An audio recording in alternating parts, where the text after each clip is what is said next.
안녕하세요. 용진이에요. 어느덧 벌써 세 번째 영상 촬영이 되었습니다. 세 번째 영상 일기가 되었죠. 이번 영상은 이전에 있었던 첫 번째와 두 번째 턴보다는 조금 짧게 영상을 찍게 되었어요. 그 이유는 사실상 특별한 근황이 있었다기보다도 두 번째 영상을 찍고 나서 이제 들었던 생각들이 많아지면서 이제 머릿속에 맴돌고 있는 그런 생각들을 조금 정리하고 싶기도 하고 이제 그 생각들을 좀 나누고 싶기도 해서 이렇게 영상을 찍게 되었습니다. 다름 아닌 자신감에 대한 생각이 조금 많이 맴돌았던 것 같아요. 그 이유는 이제 두 번째 영상을 찍은 걸 나중에 다시 봤는데 이제 그 영상이 8분짜리였더라고요. 그걸 보면서 야, 이게 영상 촬영이라는 걸 이제 고작 한 두 번 해봤을 뿐인데 카메라 앞에서 내 스스로가 이렇게 열심히 잘 떠들 수 있구나. 이제 그런 제 모습을 바라보면서 이제 제가 갖고 있는 자신감에 대해서 그 자신감이 빌드업 됐던 그런 시간들을 조금 돌아보게 되면서 이렇게 세 번째 영상을 기록하게 되었습니다.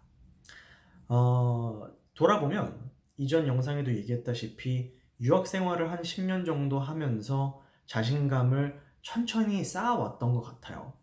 제 어릴 적 생활들을 돌아봐도 그렇게 좀 자존감은 높은 성격이었다고 하더라도 이렇게 자신감이 늘 있는 성격은 아니었는데 어느 순간 보니 자신감이 쌓이는 순간들이 오더라고요. 돌아보자면 처음에 호주에 왔을 때 학교 이제 가서 발표 준비하고 발표 수업 조별로 한다 그러면서 2, 3분 뭐 길게는 5분짜리 그 이상 되는 프레젠테이션을 한 번밖에 안 해본 것 같아요. 학교 내에서는 이제 그 정도 한 5분 내외로 되는 발표를 늘 조별로 했었었는데 너무 힘들었어요.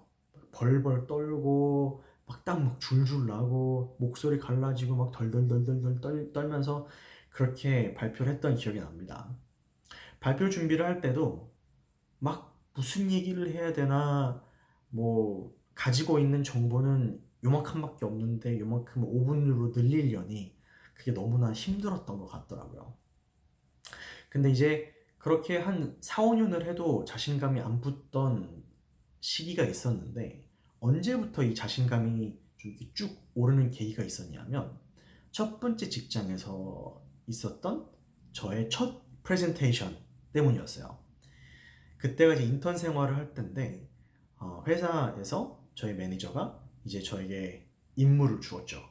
이제 지난 3년에서 5년 정도의 어떤 로 다타를 줄 테니까 그것을 너가 분석하고 한번 트렌드 같은 것들을 이제 잘 연구해서 이제 팀 전체에게 전달해 줬으면 좋겠다라는 이제 임무를 부여받고 너무 부담되고 사실상 그 당시에는 영어도 회사 생활을 하면서지만 많이 부족했다라고 느끼기 때문에 잘할 수 있을까라는 염려가 많이 있었는데 어떻게 하겠어요. 회사에서 하라면 해야죠.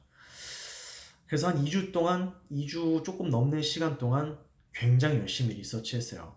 뭐 이 나라는 그렇게 야근을 뭐 기대하지도 않고 준비 막 하라고 하지도 않는데 혼자 남아서 막 회사에서 끙끙대면서 막 자료 막 더 수집하고 막 물어봐 가면서 열심히 자료를 만들고 그 다음에 발표 준비를 했습니다. 그 당시에 저를 돌봐주던 이제 밀착해서 돌봐주던 우리말로 하면 이제 사수라고 하나요? 이제 그런 제 바로 윗사람이 상사는 아닌 그 동료가 이제 마침 또 트레이닝 그쪽 말을 잘 해야 되는 업무를 보던 친구여서 이제 프레젠테이션 본 프레젠테이션에 앞서서 저를 한번 봐줬어요. 어떻게 하는지. 심지어 그때는 학교에서 하는 것처럼 이제 큐 카드를 준비했어요. 그래서 다 적어가지고 이제 막 몇 장씩 넘겨가면서 이거를 넘겨보면서 해야겠다는 생각에 그걸 쫙 했는데 그 친구가 저한테 그러더라고요. 네가 입사한 지 이제 몇 달 안 돼서 뭐 부담스러울 수 있고 이제 힘들 수 있을 거라고 생각한다. 근데 너가 처음에 보여줬던 역량에 비해서 너무나 잘 준비된 프레젠테이션인 것 같다. 수고했다. 다만 한 가지 너에게 도전, 챌린지를 주자면 이제 큐 카드를 없이 해보는 게 어떻겠느냐. 실제로 회사 생활을 함에 있어서는 이제 뭐 발표할 때 누가 이렇게 큐 카드 들고 안 한다. 이제라는 얘기를 하더라고요. 물론 몰랐으니까 저는 준비를 한 건데. 네, 그 친구가 이제 그거를 이제 도전으로 한번 삼아보라고 하면서 이제 물러가고 혼자 한 2, 3일 정도 더 시간이 있어서 준비를 더 했습니다. 당일이 되었을 때 이제 인사팀 전체를 이제 회의실에 딱 모아놓고 이제 발표를 이제 전달을 해야 되는데 한 13명, 4명 정도 되는 규모의 팀이었어요. 이제 디렉터, 그리고 이제 매니저급 한 3명, 그리고 이제 각 부서별로 채용 담당, 그리고 이제 교육 담당, 그리고 이제 부서별로 나눠져서 이제 인사적인 업무를 보는 이제 그쪽 비즈니스 파트너라는 그쪽 부서들 해서 다 모여 앉았는데 큐 카드를 마지막까지 들고 있다가 이제 그 친구를 딱 바라보면서 그래 내가 큐 카드 없이 해볼게 라는 눈빛을 딱 주면서 딱 발표를 시작을 했죠. 원래는 준비할 때는 45분 막 이렇게 넘어가는 큰 발표가 돼 있더라고요. 근데 자르고 잘라서 30분이 되는 정보를 제 나름대로 서론, 본론, 결론 그리고 서제스션까지 전달을 하면서 제 나름대로는 성공적으로 발표를 마쳤습니다. 지금 돌아보면 땀도 안 났고 그렇게 벌벌 떨지도 않았고 부담스럽지도 않고 시간이 왜 이렇게 안 가나 뭐 그런 생각이 들지도 않았던 것 같아요. 좀 자연스럽게 준비한 것들을 전한다라는 느낌으로 쫙 물 흐르듯이 이야기를 하게 됐던 것 같아요. 결과적으로는 굉장히 저에게는 최상의 결과가 되었어요. 이제 회사에서 이제 저희 상사들이 준비를 잘했다라고 칭찬을 해주면서 이 자료들을 토대로 앞으로 이제 인사적인 어떤 트렌드, 회사에서 쓸 수 있는 어떤 방향성 이런 것들을 참고해서 쓰겠다. 그런 어떤 토대로 되는 자료로 삼아 주었습니다. 그리고 막 Q&A 시간을 막 받았는데 그게 제일 겁났거든요. 왜냐면 준비한 자료는 아무리 말을 잘 준비해서 전달을 하더라도 이제 예상하지 못한 질문들, 물론 Q&A 리스트를 준비는 했지만 예상치 못한 질문들을 받았을 때 내가 과연 답할 수 있을까라는 고민이 있었는데 다행히 충분한 리서치를 해서인지 크게 벗어나는 질문들을 받지 못했어요. 그래서 제 인생에서 가장 중요했던 큰 발표가 그렇게 마무리되었고 그 이후에 다시 학교에 복학했을 때 뭐 3분에서 5분짜리 프레젠테이션 더 이상 뭐 어렵지 않게 느껴지더라고요.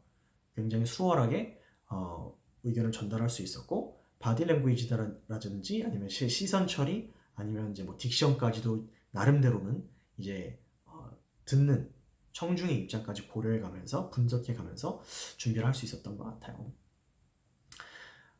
그 어떤 자신감이 쌓였던 시간들을 돌아보면 그게 결과적으로는 지금의 저를 만들었고 지금의 제가 이 영상을 촬영하게 되는 그런 계기가 되는 것 같습니다.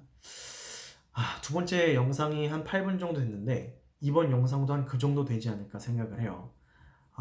앞으로도 사실상 영상을 촬영할 때 좀 3분에서 5분으로 되도록이면 일기니까 그렇게 짧게 해보고 싶은데 이게 말이 많아지니까 모르겠어요. 좀 그래도 내추럴하게 기록을 남기는 게 더 중요하다고 생각을 해서 굉장히 노력은 해보겠지만 최선을 다해서 촬영을 계속 해보도록 하겠습니다.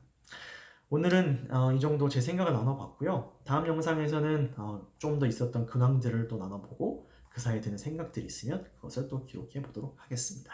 그러면 다음에 만나요. 빠이!